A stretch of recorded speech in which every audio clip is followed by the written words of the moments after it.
Welcome to the Nexus Unloaded podcast. This is Will Crozier. And I'm Nikki Westcombe. We are the founders of Nexus Performance. Joining us on this wild ride is our heavyweight coaching team, ready to unleash their expertise to solve any problems in your journey to getting strong and jacked. Through our real-world experience, we hope to break things down in a digestible, applicable, and entertaining way. So pump up the volume and let's get into this.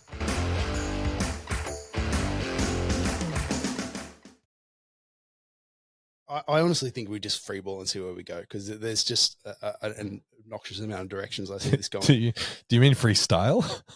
Because I'm not freeballing. Freeballing it. Well, I'm not. Actually, I'm a massive fan of not a fan at all of freeball. Yeah, wait.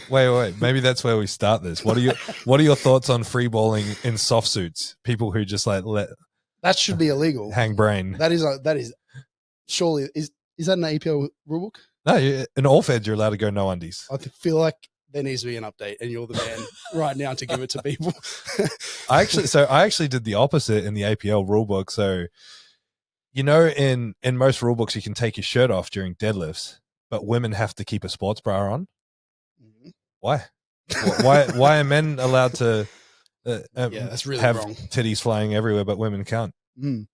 So I removed it. I don't want to say much because I'm just like, I removed it more on the basis, or I suggested, and then everyone agreed. Like, this went to the meet directors. This was one of the first rule changes way back in the day.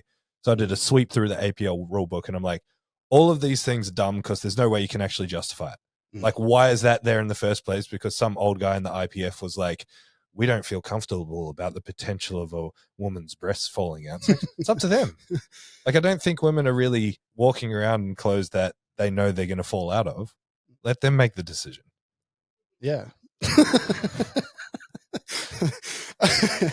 Yeah, freedom for all. Exactly. We'd love men's traps hanging out, though. Bring that on.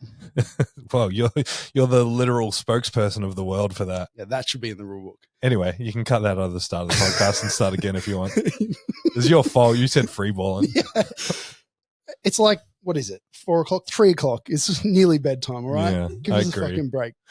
I agree. All right, let's go on to what we're here to talk about. So you... a fair few of the guests that we've had on, no. Kind of. I don't really introduce people anymore because, like, by this point... I'm Thomas, by the way. Our guests stand out. We're family. But you've been in the powerlifting game for well over a decade. Has it broken 2 decades? No, not yet. Almost, though, yeah. Coached thousands of lifters, and of anybody, I feel, should be able to speak to what a high level athlete requires to be a success. Dedication, grit, consistency, effort, all these words spring to mind. And obviously SBD days and who can do the most SBD days in a week would have to be a top tier quality of a successful powerlifter. Absolutely, without question. Yeah. It's the sport. Why wouldn't you? It's yeah. It's a no-brainer. Yeah, SBD days is what we're talking about today. And we'll branch into kind of what the pros, the cons, and just the principles behind why it may be a good choice of programming for people, mm-hmm. why it might not be a good choice of programming for people. And I think what you just said is a really, really good place to start. And that the reason why SBD days get into a conversation is because we compete in powerlifting and we do squats and then we do bench presses and then we do deadlifts in a competition day. Why is that? Why don't we just do that for training then? Like we're lucky enough to be part of a sport where the training is the competition. So we can actually, we can train so specific. For sure. We're not footy players and getting tackled by people. We're just doing the sport. So like, why not just do the sport? For sure. Are you a Reddit guy? Yeah, I'm on the powerlifting Reddit. So like love it, love ignoring it completely, but also getting a laugh. Yeah. So I'm not a Reddit guy. I haven't been on. I made like 2 posts on powerlifting maybe in like 2005 14 or something. They'll come back Like, to haunt way- you. They'll catch you. way, Reddit way will catch back. you out. They will fucking see your entire No, history. well, and get they were pretty sound posts. Like there was one Okay. article I wrote for Juggernaut about like it doesn't make sense for raw lifters to be doing block pulls and board presses and stuff like that.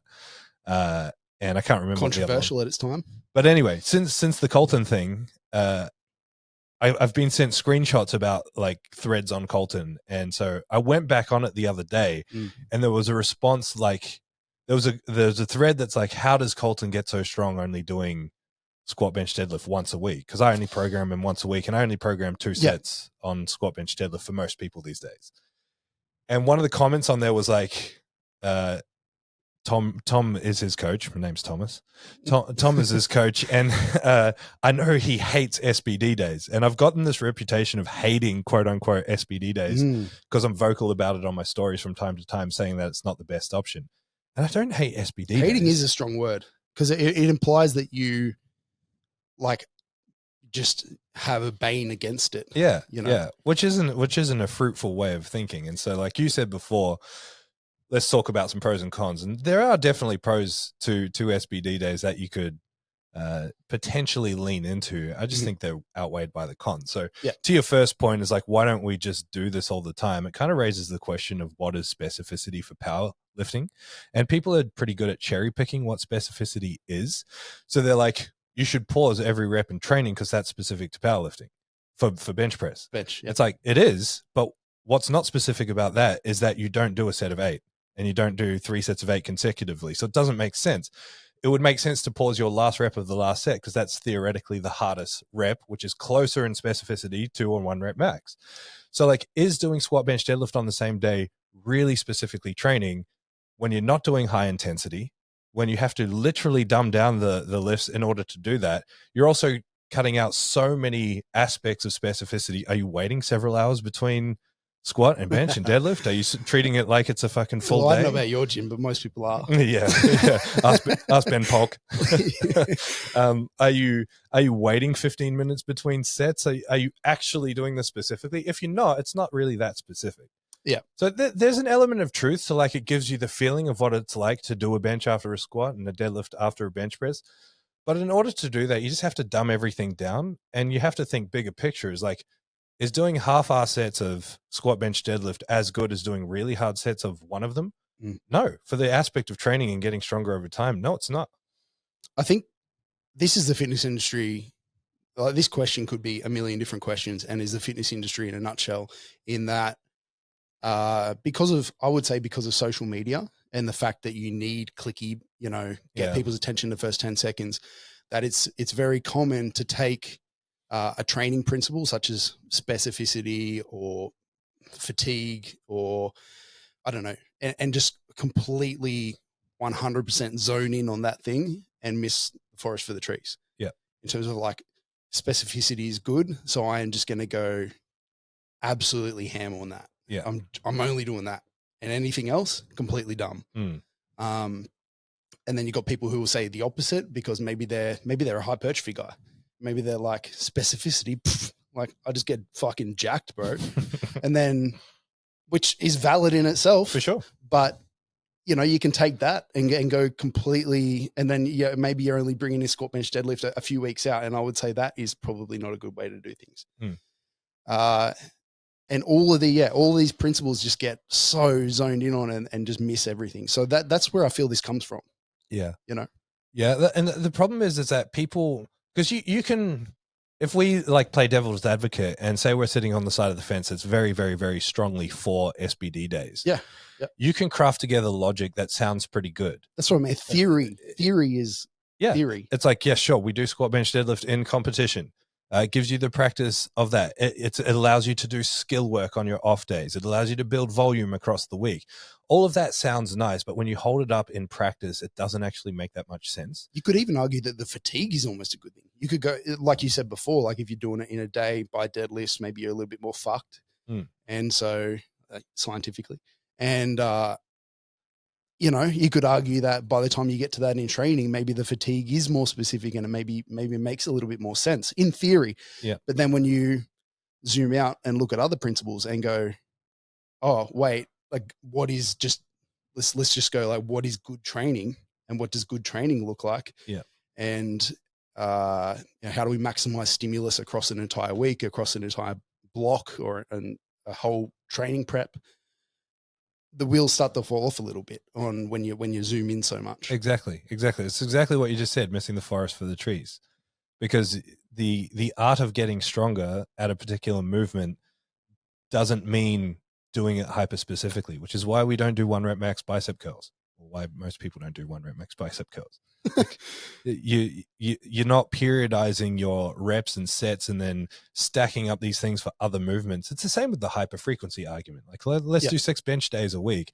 It's like, okay, you want to bring up your bench, you want to strengthen it, improve technique, whatever. Why don't you do that if you want to make your arms bigger? Why don't you just do biceps every day? You'd be like, oh, that's stupid. That doesn't make sense. It's like, why is it all of a sudden okay for bench press? And so, like, you really have to, if you're going to go down the route of one of these, let's call it alternative training approaches, because in the grand scheme of things, compared to other sports and other avenues in the gym, it is pretty alternative to do something like an SBD day for the sport of powerlifting.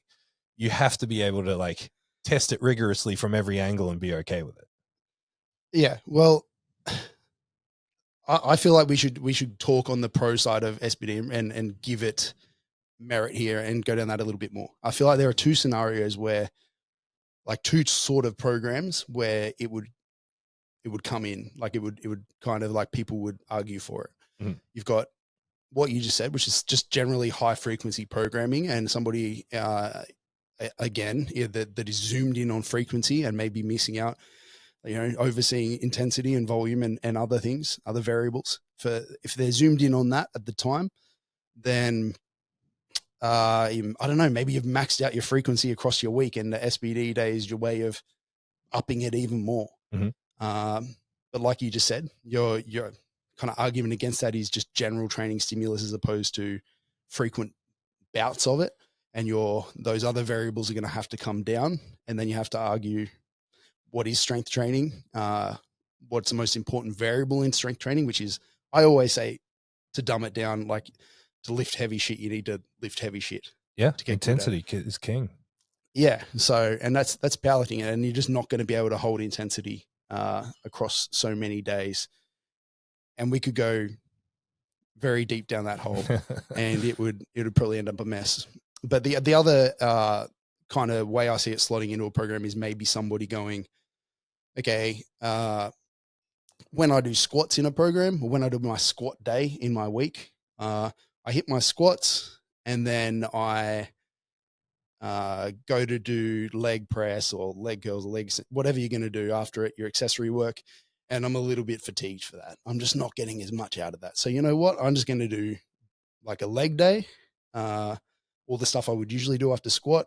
I'm going to do an upper body day, the stuff I would do after bench press, and maybe a day of the stuff I would do after deadlift, or however it's laid out, and just do like more variation days or accessory days. And then at the end of the week on a Saturday or the day of my comp, I'm going to throw an SBD day in there. And that's going to be like my specificity. That's going to be my chance to get the skill work out of it while still getting stimulus through the rest of the week. Like, what's your take on that approach potentially? I think that makes a lot of sense. Like, what I'm big on these days is, I think the powerlifting world, and you've seen this evolve, especially over the last, like, call it 3 years, but probably a little bit longer than that, is arguing all the wrong things. Like, we're arguing, like, what's the best frequency for bench press, rather than asking what actually drives strength in the bench press. Like, things have gone way too zoomed in, way too specific on SBD stuff, that things have gotten conflated. And there's a lot we can learn from the hypertrophy world. You made the comment before about, like, a hypertrophy guy, and I'm probably leaning that way a little bit more in my thinking these days, which is, like, I think, and tell me if I'm wrong, but we, as in, like, us as coaches that have come up in the last decade and started pretty early on, have really had it drummed into us that there's hypertrophy training and strength training, and they're pretty separate to each other. Where in reality, you've got hypertrophy and strength is the skill. It's like you don't necessarily make strength adaptations as much as your muscle grows. And as it grows, it gets bigger and stronger. And then skill is like your ability to express that strength through limited reps. Yep. Because, like, if it didn't work like that, we would just do sets of like 3 to 5 on everything all the time. Because that would be the logic, We're right? close to it. If we're trying to get stronger, why don't we just do that? Why don't we just do 1 to 4 reps on everything all the time? It's like, that doesn't make sense for a number of reasons. And so like that notion of like, let's prioritize pushing accessory work. And this would apply especially if somebody's time poor. Maybe they can only get to the gym 2 to 3 days a week, and they don't necessarily want to do like a day where they do squat, deadlift, and then try and jam as much lower body stuff in and then alternate through upper lower splits or something like that. It would make sense to go really hard on various areas of the body and then have a skill day that's squat, bench, deadlift. Yeah, that's the situation I could see it applying. And that's, I mean, I still don't think it would be good, and we can talk about that, but like I can see that being a more viable solution than the first one. Yeah. Like more, give more reason to it. For me, one of the only justifications that, and for the record, I'm struggling to think if I have actually programmed somebody an SBD day in the last, ever, besides back in the day when I used to make everyone do like testing days before comps. We'd test our squat, bench, I wouldn't deadlift, call it an SBD day. That's separate. I would call that a testing day, but it's not like a continuous weekly exposure thing. So the other thing a coach might consider is, especially if it's early on in the coach-client relationship, is the mentality of the lifter. If they genuinely believe that squat, bench, deadlift days are the thing that's going to make them better, and you haven't yet built the trust and rapport for them to just check out of the process. If you say, no, absolutely not, I'm putting my foot down, we're not doing SBD days, and they're like, well, fuck you, I'll find a coach that will do this for me. It might be beneficial for you to build that in, have some sound justification in some way, shape, or form, do your work, making them way better, building that trust, and then eventually being like, look, it's not actually SBD day stuff, so let's try something different in this next block. Once they've got your trust and are willing to listen to you, then you can sort of pull back on that. That might be another scenario where a coach may want to implement that sort of thing if they don't believe in the whole SBD day thing. Yeah, well, I think enjoyment's always your trump card. For sure. It overrides anything, because people that are just going to buy into something and enjoy it are just going to naturally put more effort into it. Yeah. Just like if I don't explain to my clients why we're doing like, I don't know, ab work or something in there, and they don't understand it, they don't see value in it, they just won't do it, or it'll be like the most half-assed set of abs you've ever seen in your entire life. Yeah. So I make it a point to go, this is why we're doing this stuff. So I completely agree. Enjoyment and understanding is a complete trump card. Saying that, I mean, you kind of answered it before, but how many people have ever said that to you? That they desperately need SBD days? Yeah. Not many. No way, man. I can't imagine a person that goes just like, I would fucking love to do an SBD day. And I'm like, what? So you want to spend 6 hours in the gym just hating yourself? I don't know. I must admit though, like there's probably some automatic bias with that, in the sense that I don't get a lot of coaching inquiries these days, and the people that are generally following me and coming on board with me aren't of the like staunchly IPF background that are a bit more in that crowd. What do you say to people that are like, well, Agatar, the I don't know where they're from, that IPF champion that's become all popular because they do SBD days like 7 days a week? Well, they do it. Surely it's a good thing. I mean, it's always easy to find somebody who fits your narrative. Because we can say the same thing for anything, literally anything. I mean, in the like a bodybuilding word, in hypertrophy, you can give like, this is how Ronnie trained. This is what Dorian did. Well, I remember when I went to the last FitX before Arnold's. Great expo, lots of pro bodybuilders. I think that's where Ronnie was there. Phil Heath was there. And I went to a seminar with Flex Lewis, who's a ex-pro 212, great bodybuilder. And his coach was there. It's really upsetting that you have to explain who that is. I know, but he's been out of the game for a little bit. Yeah. And his coach was there, and he had a lot of accolades, had a lot of high-level athletes under him as well. And they did a seminar on how to grow your arms. I was like, fucking oath, I am going to this. I remember rocking up and I'm like, I'm in for the juiciest, like the best thing you've ever heard. Like, that's going to explode my arms for sure.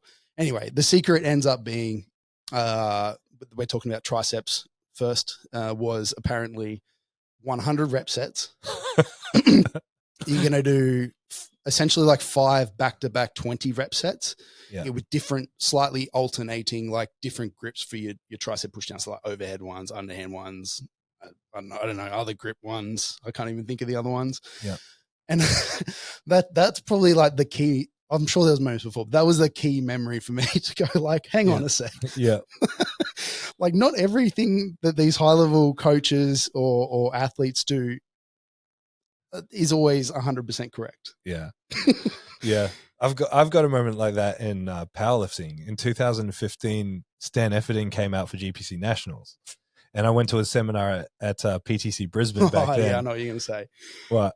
The 20 rep breathing squats? No, but I remember that too. My one was I asked a question about, he was talking about where to put your hands on squats. And obviously he was huge and jacked and really bad range of motion. So he was like one finger on and he was like, you have to pull your elbows under the bar as much as you can. And I was like, excuse me, Stan, don't you find that creates arm pain? He's like, yeah. And I'm like, well, don't you think that, and trying to explain that I think that if you create a better shelf and support your upper back, that you won't get arm pain. He's basically like, listen here, champ. That's not how he talks, but you know what I mean? Yeah. He's like, Stanley's a great guy, by the way. Yeah, he's fucking awesome. I really loved that seminar. Yeah. But he was basically like, if you want to be good, you're just going to have to deal with the arm pain. There's no way around it. And I was like, well, I don't think that's the answer. Well, actually, here's another one that brings you into the conversation a little bit more with this as well. And that is like when we talk about individual examples, right? Like at the moment, the biggest deadlift of all time, Thor and Eddie, as far as like pure weight lifted, whatever. If we look at Thor and Eddie's technique and we extrapolate that and go like, that is the best deadlift technique for everybody.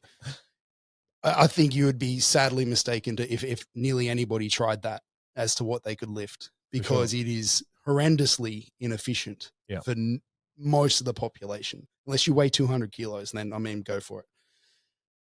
And now you've got Colton who's nipping at that heel and arguably, some foresee him beating that at some point. And, I would say Colton fits his deadlift looks a lot more efficient and looks a lot more how an average, albeit, jacked as hell, but like more average person would lift and has the mechanics of a more average person.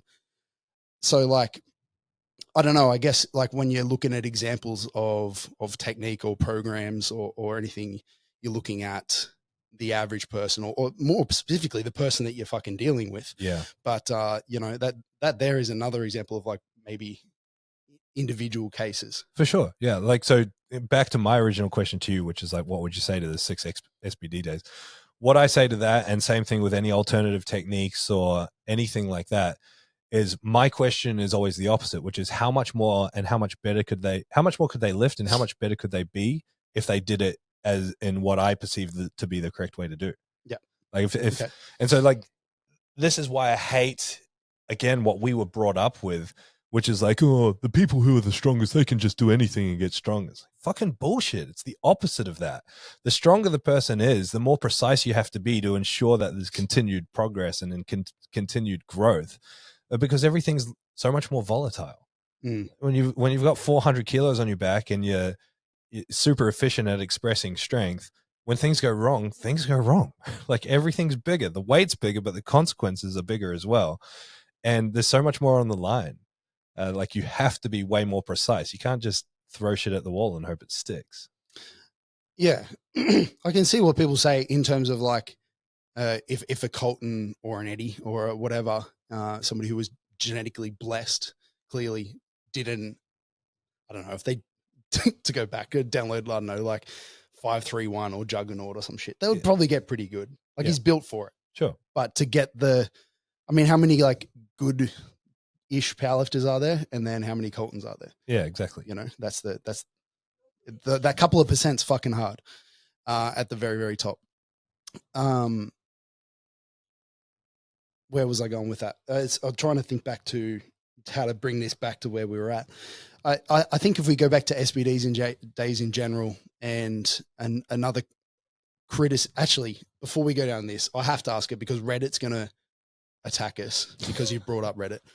Reddit powerlifting will 100% come at us, or somebody from that. But going back to Colton and frequency and like your perceived weight, but elephant in the room that everybody's going to be throwing out is drugs. Yeah. Well, that's one of the main comments on the thing is that like, well, drugs make everything work differently for people, and I'd come back at that pretty hard. Yeah, like it's definitely not the case. Well, I mean, like I'm sure you don't write Colton's program 100% for Colton, and then every other person that you have ever had success with has a completely, he's the only one I do that for, and then everybody else has SBD days, Yeah, like, yeah, exactly. And the funny thing about the drugs card in this particular case, and I'm not afraid to talk about it because Colton talked about it publicly on his Mark Bell podcast in terms of what he takes. He talked about substances that he takes, but I can tell you, compared to the average untested powerlifter, and I'm talking the average untested powerlifter, like the local guy at your local meet that takes gear, he takes basically nothing. Like he takes an unreasonably low amount of gear or unexpectedly low amount of gear for how strong he is. So people think he's blasting and sending himself into an early grave. I would put him on the extremely conservative end of the scale. Yeah. As far as that's concerned. But like people will play the card of like, because you're on gear, there are certain changes that happen. And I've seen, as in like, from a lower frequency, since that's the page we're on, that you'll get more out of less. Sure. Yeah. And I mean, to some degree, there's an element of truth in that, but that would be a lazy way of thinking about it. Like ultimately, if you're going down the road of taking performance enhancing drugs, you want to maximize every bit of efficiency out of your training. You're not relying on these things. You're using them to boost you to the next level. And so, I mean, if I had Colton on drugs and ex-lifter on drugs and ex-lifter in the IPF natty, I'd still approach it pretty much the same from a principles-based perspective. Yeah, their programs wouldn't be sneaking in some SBD days. No, frequencies would look almost identical. There's other softer factors that might impact that. Yeah, of course. And I mean, like you can't, like somebody like Colton who's up pushing 400, near 500 on his squat and deadlift and everything is, I mean, I'm sure if you said to him, hey man, we're going to hit some 5x5, like it's pretty brutal and taxing on him versus somebody whose squat was 100 kilos, 5x5 might make a lot more sense. Yeah. So yeah, you can, again, I don't think either of us are saying that individualization as a principle is not a thing to some degree. For sure. But I just wanted to clear that because I just know that that's going to be the pushback. 100% everybody's going to go like, well, if Colton was natty, he'd be doing a 7 times bench. Yeah. It's often the pushback. It's the drugs thing. It's the comparison to top lifters who are using these protocols. My challenge to, especially the frequency, and you could play the SBD card thing as well, is, again, there's going to be pros to it. There's going to be cons to it for sure. But keep an eye on these people's open powerlifting over a long period of time. Because a lot of the times you're looking at a lifter that's burst onto the scene, gotten good, and we have the longevity in the sport to see how often somebody does that and then disappears a few years later. And that's not exclusive. That's not exclusive to drugs versus no drugs. That's just across the board. And, the classic example is, what's his name? I don't know. I probably shouldn't throw shade at anyone anyway. There's a particular powerlifter in the IPF who had a relatively impressive bench for their body weight, who would harp on about like hyper frequency for bench press. When you go to their open powerlifting, it's like the same bench for years. I don't think that's one person. I think there's a lot of them. Yeah, I think people get blinded by strong versus progress. And when you're looking at training methodologies and principles and practices that work, don't look at strong, look at progress. Steady progress over time is what matters. Is the person continuing to get strong? Because often the thing that skyrockets someone's progress initially is not the thing that's going to work in the long term. Well, another reason why frequency might be argued for, the main reason, and this isn't just frequency within powerlifting, this is frequency in general. Yeah. Is that, it's a skill development thing. Yeah. As in, if I want to ride a bike better, I'm probably going to ride my bike more. Yeah. So that it's usually that skill aspect that people are talking. However, it's cringy as fuck. Well, sorry for the skill people. Well, I mean, you can't argue that is that like when we're talking extremely generally, makes a whole lot of sense. Like if you want to get better at something, do it more. For sure. In powerlifting, the thing that we've got on the other side of that isn't the same as learning to ride a bike or play a video game or something is general fatigue. Mhm. And for somebody as strong as some of these lifters that we're talking about, that's, one hard set of, 1, 3, 5, whatever is fucking brutal, Mhm. is difficult, Mhm. and takes a lot more out of you. So you can't just practice that shit every day. Mhm. For sure. It's just not useful to send us for. Like I remember when I was hitting some of my biggest deadlift days, whether we're talking volume, intensity, a mix of things, just total dose of work. Did on a Friday, the bench day after it was always like my lighter of the two benches because I knew it would suck to some degree. And then Sunday I was a complete write-off, and then I was like kind of ready to go by Monday. Yeah. But there was 2 days where I was just like fucked. Yeah. Just from deadlifts. For sure. So yeah, it's a balancing board as training is. Yeah. It's you're trying to balance the pros with the cons, the stimulus with the fatigue, and this is another good reason why SBDs that we can go down does make sense. But what were you going to say? Oh, the gripe I have with the frequency for skill argument is that it's built on a false premise that's just kind of come out of nowhere. Like there's nowhere data-wise, besides anecdotal experience from people, but I've got the opposite anecdotal experience. So who's right, who's wrong? It's just like relative to what you're used to. But there's nothing to suggest that we need more frequency to improve the skill of something like a squat, bench, deadlift. Like the assumption is that it's a highly skillful movement, which is just not. Like when's the last time you did heavy bench? Early this week. No. Wait, what day is it? Wait, Saturday. Do you still do squats and deadlifts, or you've had a break from them? I still do them, but Okay. just not when you're talking. What's heavy though? Anyway, let me start 1 again RM? because I wasn't expecting that. I thought you just did like running up fucking hills and stuff nowadays, and handstands and shit. But when you did have an extended, you had some health issues and stuff, and then you were getting ready to have a baby and had a bit of a break from like SBD style training. Yeah.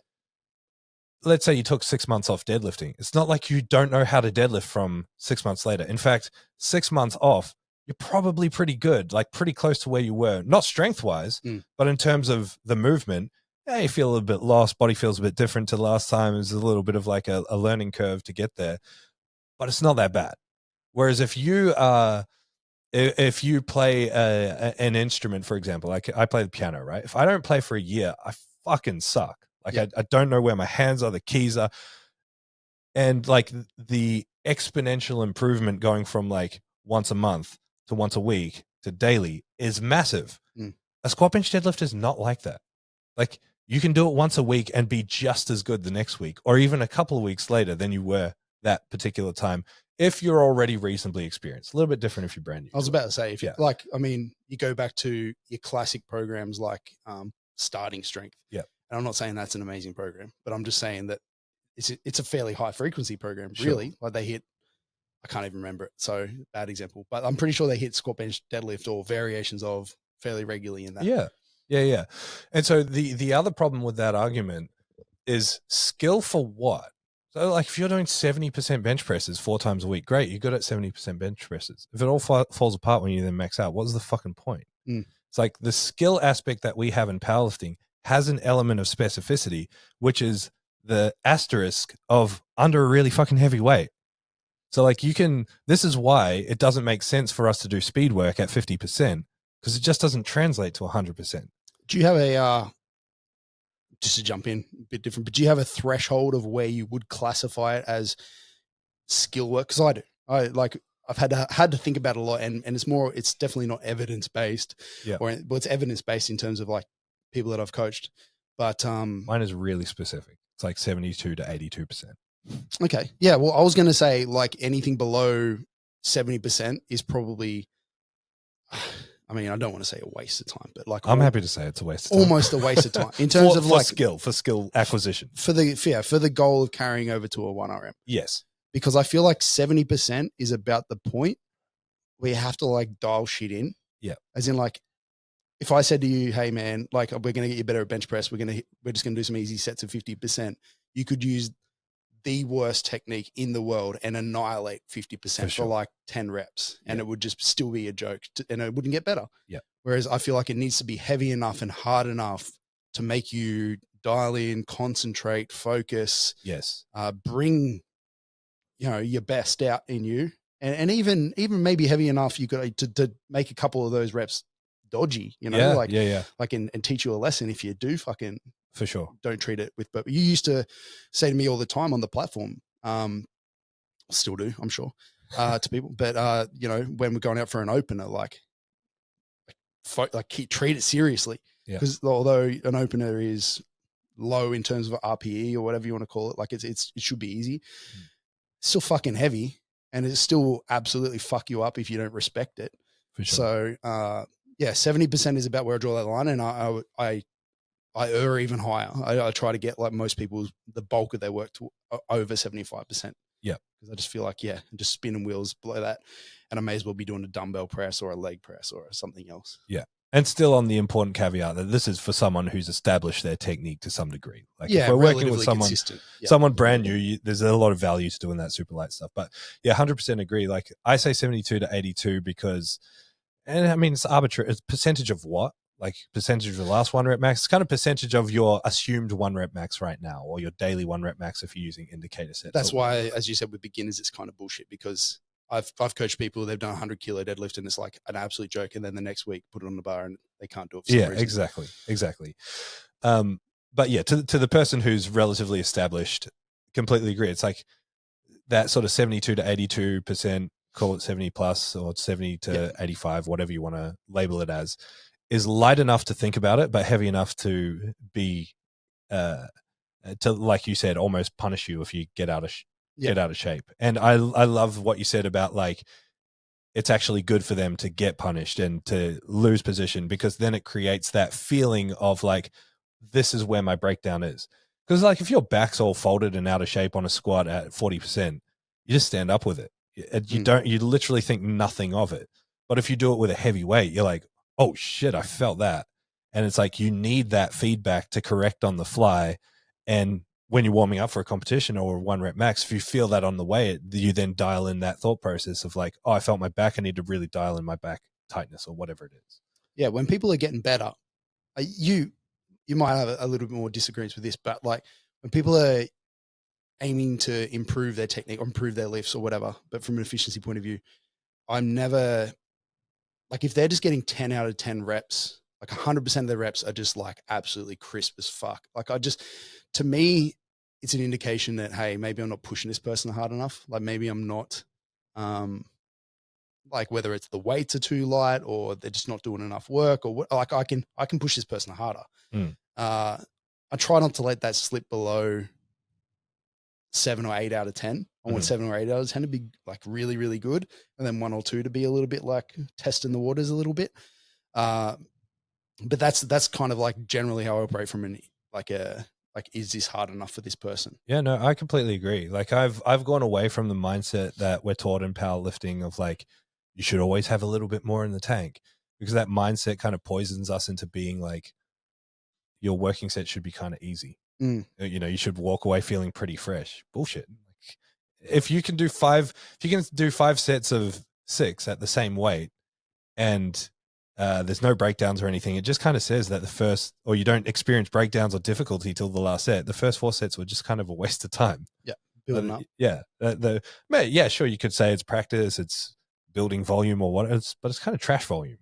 I'm far more of like a, go really heavy and hard, build qualities to improve technique outside of the lift that you can trace back in, or use secondary movements like tempo work to really dial in the technique if there's a big enough discrepancy there. See, if you, in that 5 sets, 6 example, if say like the last 2 are truly difficult, whatever, RP8, within a couple of reps from failure. So I don't know whether I would really care if the first 3 were that,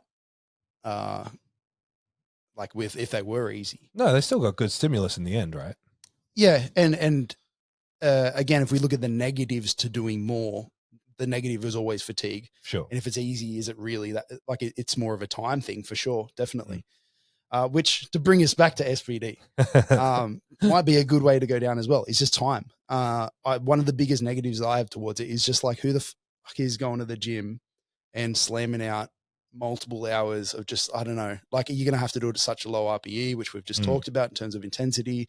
And it's just almost I would argue that is one of the big negatives to it in just structuring a training week. And one of the benefits that frequency does have, if we want to put in this here, is that if I'm doing, I don't know, I want to go extreme, but let's keep it real. If I'm doing 3 sessions of squats a week and one of them sucks, like for some reason I've had a shitty night's sleep, I've had a day and it sucks, and I'm just like, I just can't put my shit together or whatever, then at least I've got 2 more days in the week maybe where I can get a good training effect, you know, and not feel like this has been a shit week. Like I've just completely failed this week, which, you know, brings forward mindset issues. I feel like SBD days extrapolate that, as in like you're putting them all on one day. It's a lot of pressure to perform really, really well on that day. And if that's your only day to perform and you fuck it up because of a shitty night's sleep or because you haven't fueled really well coming into that session and you fuck that session, I don't know, from an athlete perspective, I'm feeling like I've just wasted my week. Yeah, the mental cost is potentially high.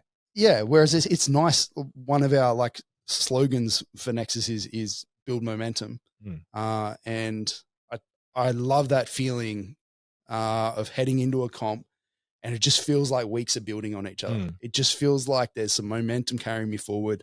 I'm going to walk in this door, I'm going to hit a deadlift, and it's going to just be fucking sick. Like there's no contemplation in my mind that you know I'm going to fail it because I haven't, and sometimes that doesn't happen. Sometimes preps are shit. So I'm not saying that's, if you're not doing that, you're an idiot, but SBDs really leave you open to that. I find.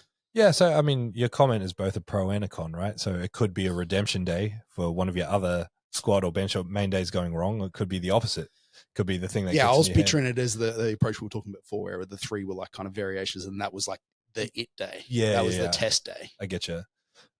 Because this is the other thing, if we're talking about SBD days, is that everyone structures them slightly different as to what the purpose is, because everyone's literally making up the purpose to suit whatever their justification is, right? Yeah. Tom Martin, another person to like just popped into my head. Yeah. Loved him. I remember speaking to him in Pro when I was up against him, and wasn't an SBD day I think he did all competition lifts across them. But I think he always did like, you know, maybe competition squat and then close grip bench, moderate sort of work, and then like really just technique work for his deadlift or something, or a real wide variation, and then flipped it around. But he's an example of one that was big on it. I think he did weightlifting in the past, and that's why he did it. Yeah, or he did it in between. So he was like raw, then equipped, then weightlifting, then back to raw. Which is where the specificity thing comes, but if you go back far enough. For sure. Anyway. Let's be real, the fitness industry is flooded with coaching programs, all using the same buzzwords: comprehensive, tailored, individualized, super confusing. What does that actually mean for you? At Nexus Performance, we cut through the shit. We take the time to actually understand your struggles, what drives you, what's holding you back, and then we coach you through it. With our online strength coaching, you're not getting a templated program. Your training program is built around you. You're also going to be getting one-on-one consult calls, Loom video feedback, direct messaging for coaching cues and questions, so you know exactly what to do and how to do it. If that sounds like the support that you've been looking for, let's make it happen. Visit our website today for weekly or monthly programming support. So I'm guessing that was like an ad break or some shit. All right. Well, I think Tom Martin, I don't know why that popped into my head, but I was just saying, Tom Martin. And obviously he's a good lifter, but you know, like when we use the analogy of pro bodybuilders before, I was talking to someone the other day about like the balance between science and bro science, because there is value in bro science. And I think one of the biggest values that we got through our come up, which I mean is a poor argument, but also a good argument. There's a layer of grit that you develop from doing sets of 100 that aren't scientifically sound that teach you how to train really fucking hard, Yeah. which is scientifically sound. You know what I mean? Like training hard, knowing how to actually push intensity and knowing what high intensity feels like. You know, like the saying, you don't know what RPE 9 is until you've been to 10 kind of thing. Yeah. So you could argue the kind of grit and mentality it takes to do a 3-hour SBD session once a week, week after week after week after week, could be seen to some degree as a positive in terms of the whole training paradigm. I wouldn't personally use it for that. Yeah, but you're saying that the people who could do it, like, because there are a few more examples I can think of now. They're starting to pop into my head. Sure. But and they are elite lifters. But are you saying that it's more the other way around? Like if they're elite lifters, if they can maybe, grit that out. Oh, I'm just more saying, like, there's elements of, we're kind of suggesting that both our opinions is that SBD days aren't necessarily ideal. There is sometimes benefit that comes to doing training that's less than ideal. Yeah. I mean, the programs I used to give you, hard. I used to give you stupid fucking like 8 sets of 6 on bench and stuff like that. Like that teaches us certain elements of grit. I used to program 3 sets of 20 slammed. They're my stupid slammed Leg program. press? Leg press, I used to program 3 sets of 50. Okay. Yeah, I remember it was higher up in leg press. I don't know. That's the only thing I remember. Yeah, I did 3 sets of 40, 3 sets of 50. Maybe it was PTSD down in my brain. Yeah, it's fucking stupid. Like really, really dumb programming. But like, see, I wouldn't say. See, this is the thing, right? Is that I feel like if we did a meta analysis of a lot of programs that have worked, and you could just put a lot of the general programs out that are out there for powerlifting, bodybuilding into that. Bodybuilding, I find, is a little bit more like they have a little bit more history there. So like there are more examples of this. But you'll find that like they have a lot more commonalities than, so like when we are talking like shitty programs or stuff, that the bulk of them is good. Like they have sound reasoning, and then it's the weird stuff that people pick on. Yeah. They go like, oh, this program doesn't have enough bench volume, but the rest of the program, great, and people have got great results off it. Or like in a bodybuilding sense, you look at a high intensity methods versus a more moderate approach versus the volume crew, and they all get results because it's still like the average ticks the boxes. And then it's like some of the outside stuff where you're like, same with rat ranges. Yeah. Still the bulk of that program still, I'm sure, based on principles and worked, ticked most of the boxes that you still believe in today. For sure. It's just that, tightened it up a bit, tightened the screws a little. Yep. Yeah. I love that because I mean, it sort of, again, zoom out another step. It's kind of the wrong argument. Like we can sit here and argue programming until the cows come home, but exactly as you said earlier, it's like then enjoyment becomes the trump card. And then on top of that, it's like you write the perfect program. Perfect for what? Perfect for creating adherence, enjoyment, consistency. Perfect on paper according to random scientific principles. Perfect for what? It has to be perfect for that person to make progress. And there's many ways you can achieve that and still tick off principles, even if everything in that program isn't necessarily what your opinion or science would suggest is best. Yeah. It is such at the end of the day, just such a wide topic, and a lot of this stuff works, and why there will continue to be arguments forever. For sure. Another principle that I quickly want to throw in at the end of this for SBD days and just exercise science and programming in general is just exercise order.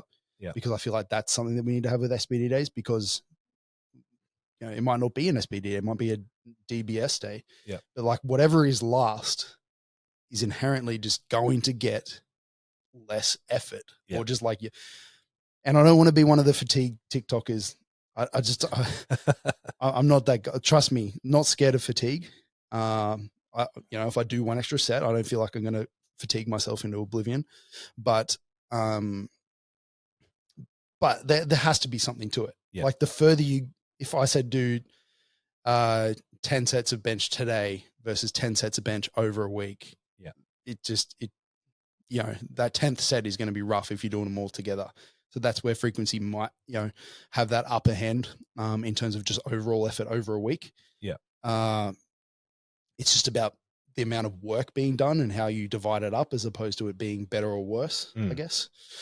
Yeah, but I feel like that is a major drawback to it. Sure. Is that like by the time you get to whatever is third, unless you are RP5ing it, you are gonna feel fucked. Which is again the example, but or the major difference between training and competition. If you're playing the specificity card, what's the heaviest deadlift you've ever pulled without straps? I know what it is. Without straps, Yeah. me, 387.5. If you believe that was white lies. Yeah, and and where was it? Was it in the gym or competition? Competition. After you're fatigued from squat and deadlift, very fatigued that day. Squat and bench press and 600 decibel music and the stress of missing 80% of the lifts and everything else. Good day. So like, you know, there's the proof in the pudding that if you peak well, you should shine brightest on competition day anyway, and that under the greatest fatigue, you perform the best you ever have on a deadlift. So it's like the idea of like simulate the fatigue of competition and training doesn't actually hold up, because if you've peaked well, and bearing in mind how different competition is to training, it's a completely different kettle of fish. Like it is. I've never rocked up to a training session the way I've rocked up to a comp. Like at a comp, I'm like, I've got myself suited. I've got my battle gear on. Like I've rocked up early. I've, been thinking about this day for months. I'm hyped. There's adrenaline, there's nerves, there's butterflies, there's all that stuff. Yeah. Even, some of the negatives that you alluded to, like the music and the lights and whatever, if it's a big comp, is a positive in some light of, just adrenaline in the way it's just different. You can't tell me that training here on a Saturday with 3 other guys kind of clapping is the same. It's just not. Yeah. You're eating through the day. You're probably taking pre-workout between everything. Like everything is different. So it can't be compared. But yeah, in terms of what you're saying around exercise order, exactly. The thing that's last is always going to be shafted. And so how are you then accommodating, or if you're using SBD days, you're going to have to think about how you're accommodating that through the rest of the week to make sure whatever you're trying to prioritize, or really as powerlifters, you should be prioritizing all 3, making sure that all 3 get good attention. Getting a good stimulus. Yeah. Getting something to carry them forward, because if I said to you, hey, we're going to do this powerlifting program and we're only going to get better at squats, and then bench and deadlift we'll deal with them later. Like most people would be like, yeah, look, I'm just going to go see somebody else or run a different program here. We're trying to get them all better. So they should all be priority, and they should all, get the attention they deserve. So in wrapping up, I feel like good training is exactly that. Is priority, but there can be more than one. And if you are going to run high frequency or be a high volume guy or be a high intensity guy or anything, zoom out, look at the bit, how it affects the other variables within the program. Look at how it affects the enjoyment of the program. How it affects everything. And the person that you're dealing with in particular. So, just focus on good training as opposed to what sounds good on Instagram, what sounds good on TikTok. 100%. Love it. And there? Thank you. Easy. Wrapped up. Tom Bro 7, follow me. Yeah.